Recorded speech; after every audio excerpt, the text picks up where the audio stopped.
Assalamualaikum warahmatullahi wabarakatuh. Saya Naomi Agusta dengan NIM 3411201114 akan mempresentasikan mata kuliah komputer masyarakat.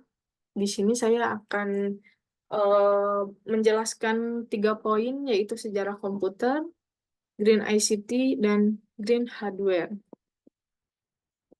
Langsung saja kita masuk ke sejarah komputer generasi pertama.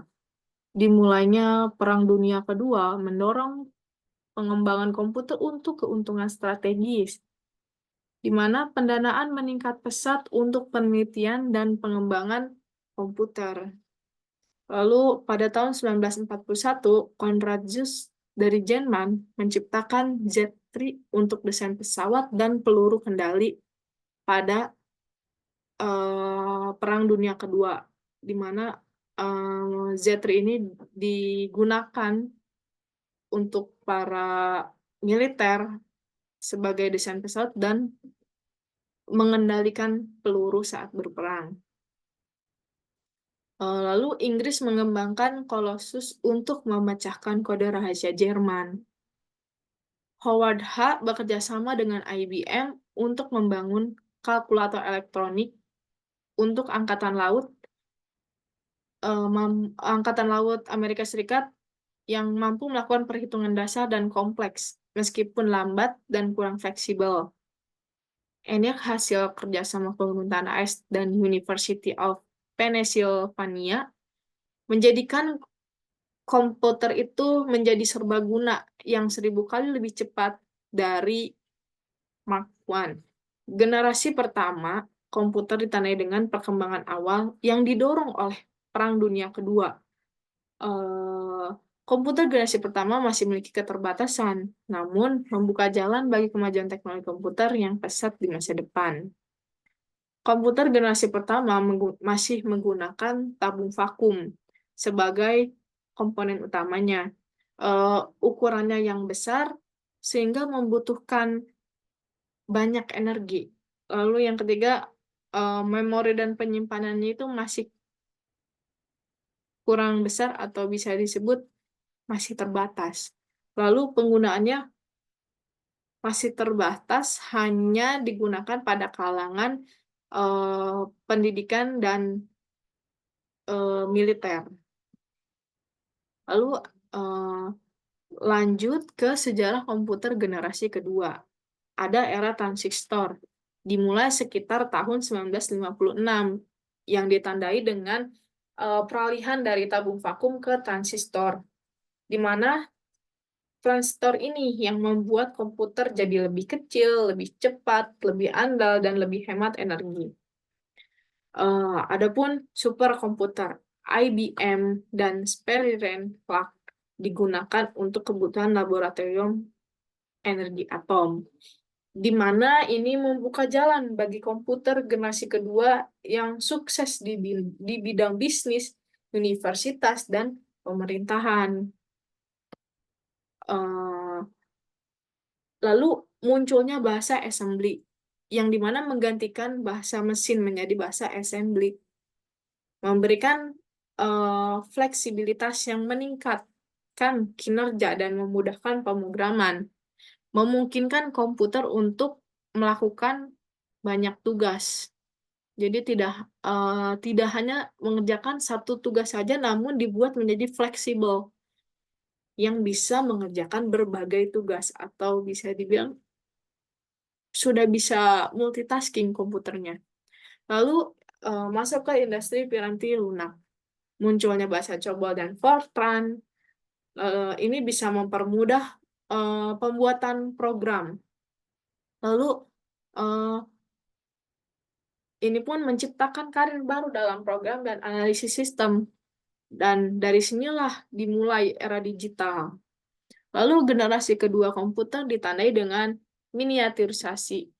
Lalu eh, kecepatan dan keandalan yang meningkat, dan munculnya industri piranti lunak. Perkembangan ini membuka jalan bagi pengguna komputer pengguna komputer yang lebih luas di berbagai bidang, tidak hanya di pendidikan dan militer saja. Lalu kita beralih ke sejarah komputer generasi 3. Bisa disebut era sirkuit terpadu dan sistem operasi. Transistor lebih unggul dari tub vakum, namun menghasilkan panas. Namun Quadrock membantu masalah panas ini dapat dihilangkan. Lalu sistem operasi memungkinkan komputer menjalankan berbagai program secara bersamaan dan program utama monitor dan mengkoordinasi memori komputer. Generasi ketiga ini ditandai dengan IC dan sistem operasi. Kemajuan ini membuat komputer lebih kecil lagi dari generasi sebelumnya. Selain lebih kecil, lebih kuat, dan lebih mudah digunakan untuk masyarakat.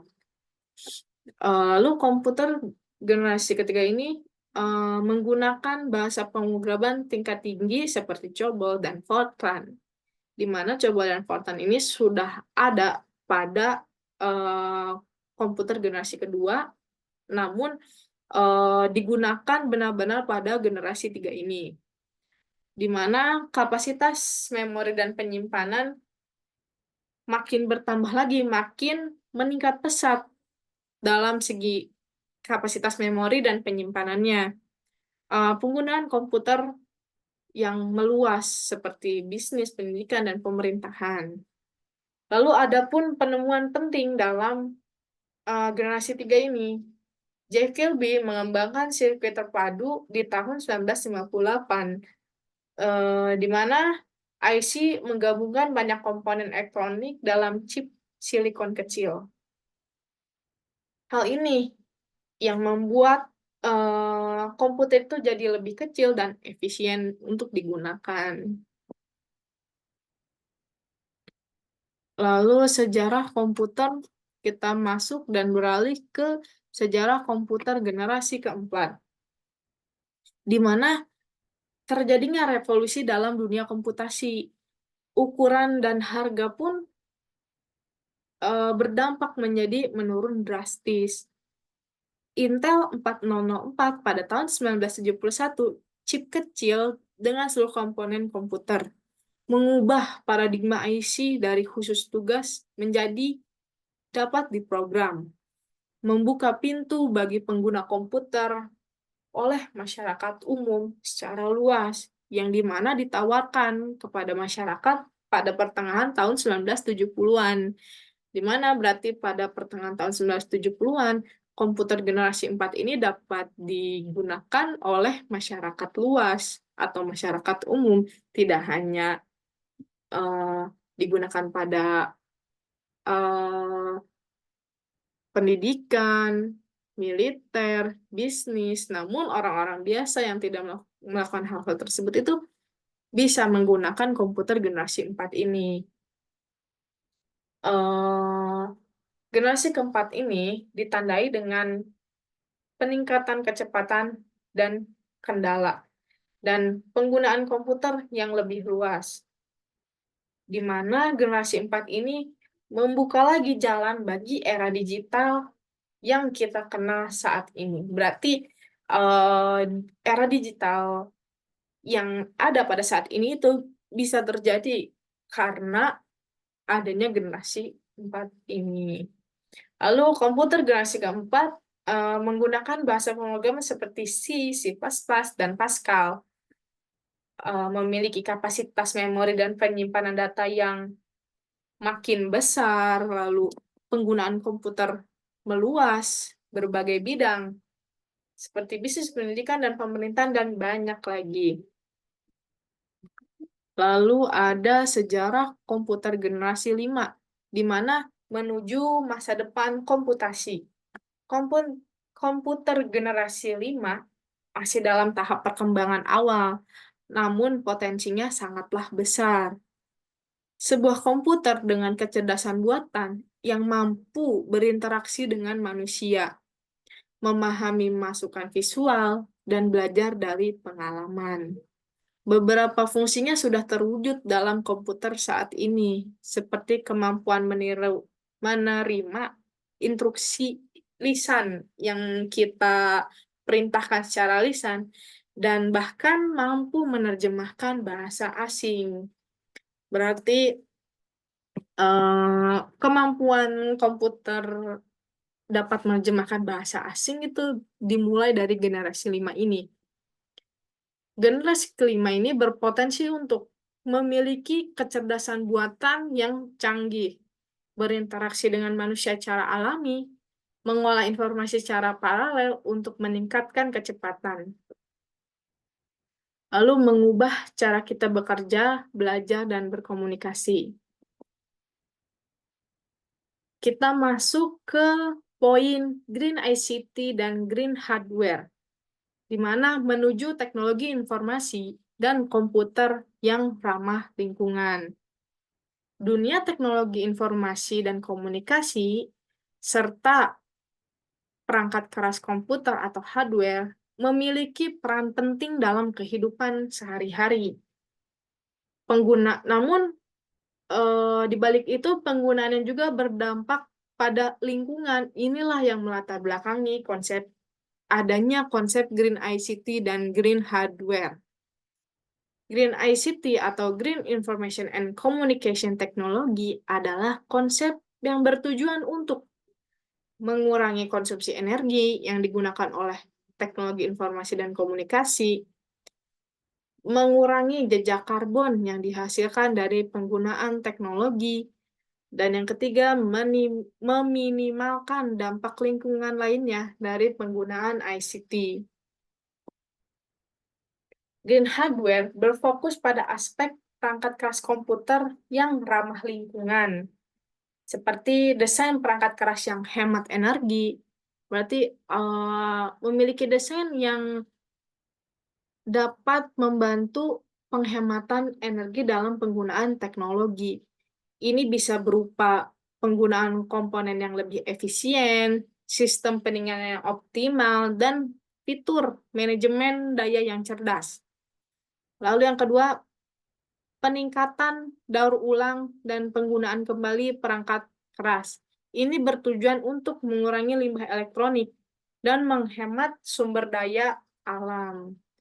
Contohnya seperti mungkin kalau sekarang itu komputer, misalnya ada orang, tapi ini juga bisa membantu orang yang tidak memiliki banyak budget, tapi ingin memiliki laptop seperti laptop second, bisa dijual kembali ke orang-orang yang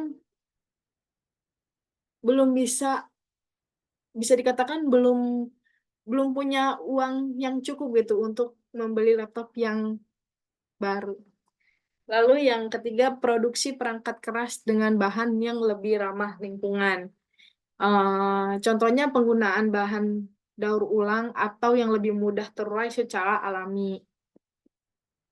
Adapun manfaat Green ICT dan Green Hardware, yaitu menghemat biaya energi, di mana penggunaan teknologi yang lebih efisien dapat membantu bisnis dan individu menghemat biaya listrik, lalu mengurangi emisi gas rumah kaca. Dengan mengurangi konsumsi energi, Green ICT dan Green Hardware dapat membantu dalam mengatasi perubahan iklim. Berarti manfaat dari Green ICT dan Green Hardware ini dampaknya juga bisa